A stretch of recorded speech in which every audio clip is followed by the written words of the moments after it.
question I have for you, and you've done just such a fantastic job answering this question in the past. You put out videos on it. It's a common question, though. And so I wanted to ask you, how do the declining lifespans that are described in Genesis genealogies, how do those convince you about the flood or even just the Bible as a whole? So I worked in the field of data sciences as a testifying expert for over 20 years in state and federal court cases. I worked as an expert in over 100 state and federal court cases dealing with statistics and regression and data and analysis and research methods and everything. And you just come to the point after doing this for a while where you have like a meta level understanding of data and probability. And whoever was recording those lifespans in Genesis chapter 5, and how many years they were recorded and re-recorded and transcribed over and over and again, you can realize that it's not a random phenomenon. And I realize that from the pattern just by eyeballing it.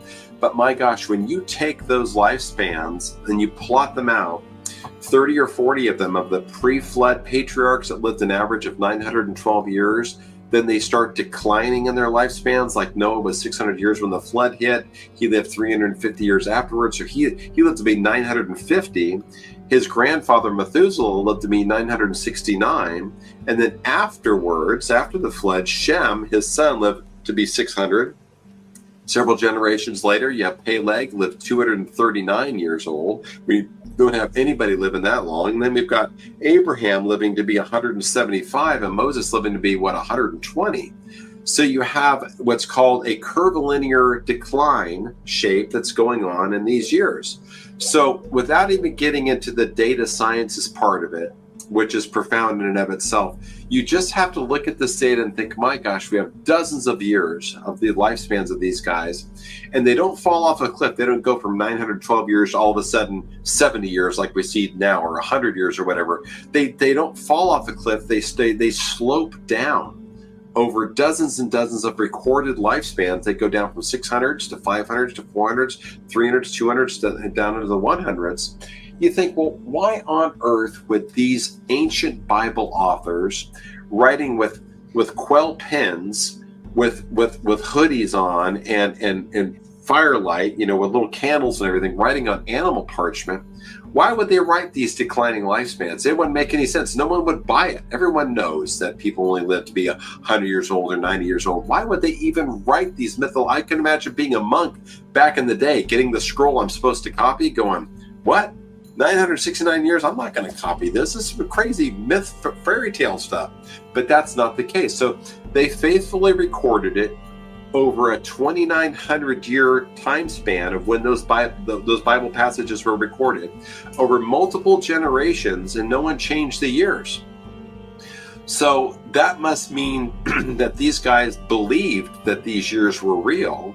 So that's one. So either they believed that these years were real, or they were all involved in a multi-generational lie to extend the lifespans 10 times more than those people groups were watching people live. That's not a good choice for me. So let's throw the data up on a probability standpoint and look to see if it fits anything that we know from science. Well, it does. It fits what's called a power law curve with an R-square of 0.95, which means 95% of the data points fall along a scientifically predictable slope. And it's not by chance. And when then you join that probability, that observation, and by the way, it's the probability of that line and the slope existing is like into the quadrillions. When I would testify an expert, all you need is hit the 5% level of chance. Well, this thing's way beyond the 5% level of chance. It's in the 0.00000. Something's going on with this power law curve, right? So, and then you talk with an expert geneticist like Dr. John Sanford, PhD from Cornell University. He's like, oh yeah, I'll tell you exactly what's going on. It's a biological decay curve. Anytime you take a population of millions of people and bottleneck them down like in the flood to just 8 people, and they start inbreeding, what happens? Mutations exponentially increase. They don't just 10x overnight per generation. They exponentially increase, and while the mutations are exponentially increasing, what's happening to the lifespans? They're exponentially decreasing. You guys, it's a perfect fit. I mean, that thing alone, as a statistician, I look at that, I'm like, case closed, game over. Something happened back in the past that caused the human lifespans to exponentially decline. And it's currently in our gene pool today. The footprint's still there. The fact that our mutations are exponentially increasing. I mean, heck, just go try an experiment with golden retrievers. Take a brother and a sister and breed them. See how long those puppies live. Or take a brother and sister today. There's a 25% chance of a physical mutation occurring if a brother and sister have kids. So they're exponentially increasing. And for me, it perfectly proves the flood, because you only have two choices. Either those ancient Bible writers with their quill feather pens were carrying along a 2,900-year lie, and they knew exponential math to fit a decay curve, that is a parallel curve, making this stuff up, or their real lives and something happened to our gene pool to exponentially increase mutations that would result in exponentially declining lifespans. So for me, I take the latter option. It fits the explanation better. Amen. That's the most parsimonious answer. I love the way you put it. We literally have the footprints of this in our genomes.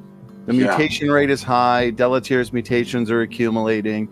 And so I love how this all lines up, as you've put it, Dan, with known biological, mathematical, and genetic related data. We're literally looking at a classic biological decay curve when compared to the genealogies. Yeah, it's very true. Absolutely. Please share around this content, as the truth is so important. God bless.